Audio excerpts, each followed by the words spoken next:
they have thought, seen, heard about, thrown it through maybe like an AI generated creation of plenty of text, but the text has come out a little bit garbled for whatever reason. It's like it doesn't tie in all together. The sentences don't all connect. It's a paragraph and then you're reading the next paragraph, but that paragraph looks like it's devoid of feeling, of emotion to the connection before. It makes it a bit of a jumble, and that's why for me I was like, if Versace is about boldness, this book only just whispers it.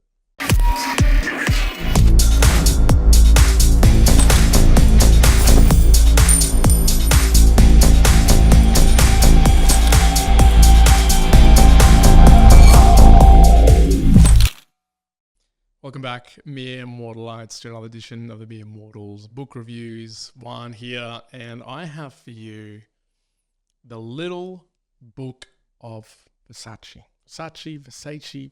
I don't know how do you pronounce it, but it is the Little Book of Versace by Leah Farron Graves, and it is the unofficial and unauthorized copy. The story of the iconic fashion house. This particular book, should I call it a book? Stick around. Let's find out. I'm going to be demonstrating it to the camera. I'm going to open it up. It is a very thin book as a particular choice. Why did I choose this particular book? Not very many pages in length. It's just one that we had sitting on the coffee table. And I thought, you know what? I'm going to give it a bit of a read. I have a couple of other books that are around other fashion brands as well. My initial idea was, hey, would the Mere Mortals want to maybe find out about some of these fashion houses? Might I find out something interesting about these? I don't generally care about fashion. It's not up my alley, down my alley. But I thought, there's probably going to be something that I'm going to learn from this particular book. No, I did not. In fact, that's a lie. I did learn a little bit about Versace, the clothes, the creator, the subsequent passing over to his sister after his murder, which honestly was probably the most interesting thing that came up in this particular book.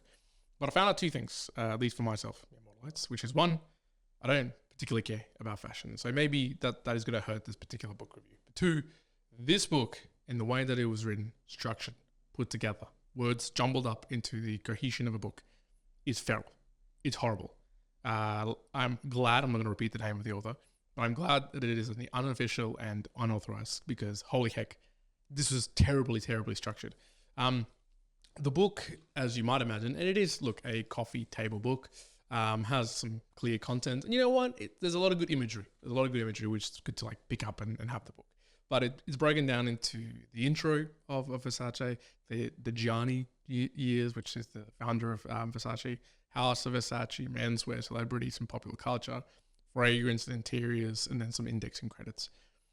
The book does spend a little bit of time, which I would have hoped it would have been more of the time, around the structuring and the beginnings of Versace and where it came from, why they do perhaps what they do. There are some influences that are discussed in the book from Gianni, from the family. But by the by, and maybe I shouldn't have been as surprised, but maybe it's just part of the expectation, 80% of the book then just becomes all about this particular outfit and what this outfit looks like in comparison to another outfit, and the color schemes and the culture of the time. And I at least personally went, nah, I don't particularly care. I did try to read a big chunk of the book that was around this, and I just went, nah, it just isn't for me. Again, I'm showing up a couple of images or holding up the book to the camera, if you can actually see this at the moment through a video. But, there's a lot of pages which are just, if you like it, print ads. It's just ads for the actual clothing brand itself. The particular author doesn't go into any real detail beyond just hey, this fashion show happened and they so chose to wear this particular types of outfits. There wasn't any more depth beyond that, honestly. You probably could have just Googled up 1998 Versace runway, modeling or catwalk, or what happened at the event. What happened at the event is kind of generally summarized here. No underlying conversation around anything else to do with the owner or the brand or any other kind of challenges. In fact, for this particular book review, I ended up having to just go and do my own research to try and figure out some more interesting things about Versace.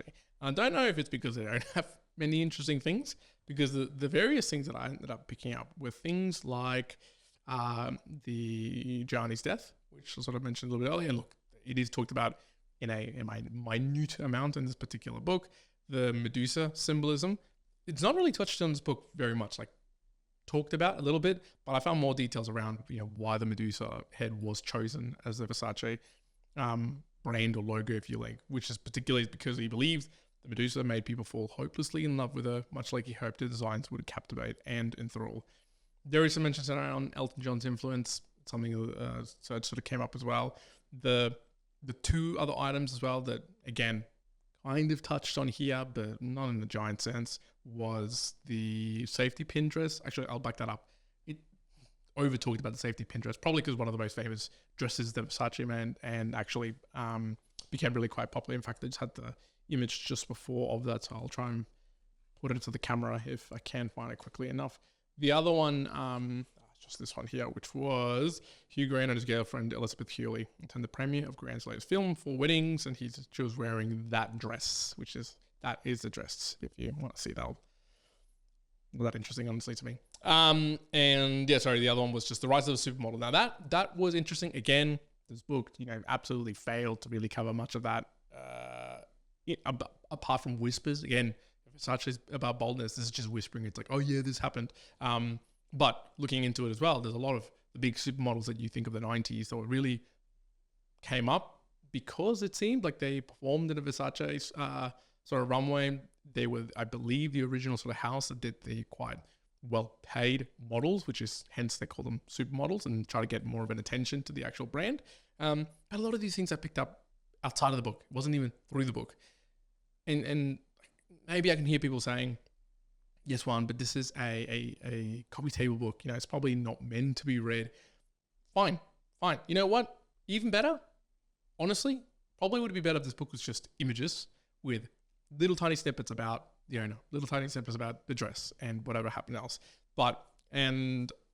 I could go and read any of the jumble of words that are in here, but it reminds me of someone who has gone and talked about a particular event or activity that they have thought, seen, heard about, thrown it through maybe like an AI generated creation of plenty of text, but the text has come out a little bit garbled for whatever reason. It doesn't tie in all together. The sentences don't all connect. It's a paragraph, and then you're reading the next paragraph, but that paragraph looks like it's devoid of feeling, of emotion to the connection before. It makes it a bit of a jumble, and that's why, for me, I was like, it just took away a lot from what I was trying to get from it. So I guess a summary of this particular book, as I am going spinning around a little bit with this particular one. Would I recommend it? No, Immortalized, I definitely won't. I wouldn't even recommend it if you like fashion, to be frank with you. I'm not going to recommend it at all. Does it look visually nice? Because it's, this Little Book of Versace. It's similar to other books that is done, like Chanel and Dior and Louis Vuitton and Prada. Maybe. If you want as a prop, as a little side piece, kind of cool. If you're a Versace diehard, if you really like the brand, I think you can find better items of work that both highlight maybe the brand and also a little bit more of the history around it. Maybe the owner, Gianni, is really interesting, but you don't really get to know much besides the fact that he was homosexual, the fact that he got killed, and that he had very different ways and attitudes to clothing through those years. So the Little Book of Versace, wasn't a fan. Got through it as quickly as possible. Not even going to do a learnings for this. I just wanted to review it. Didn't want to go too hard on it. Should I go harder next time? Immortalized? You let me know. If you've read this, I doubt you have. But if you have, did you suffer as much? Did you learn from other books like Man's Search for Meaning? Or was this just a necessary suffering to go in the world? Perhaps it is. Otherwise, it's going back on the coffee table as a prop, if you will. Immortalized. I'm going to leave it there. Bye now.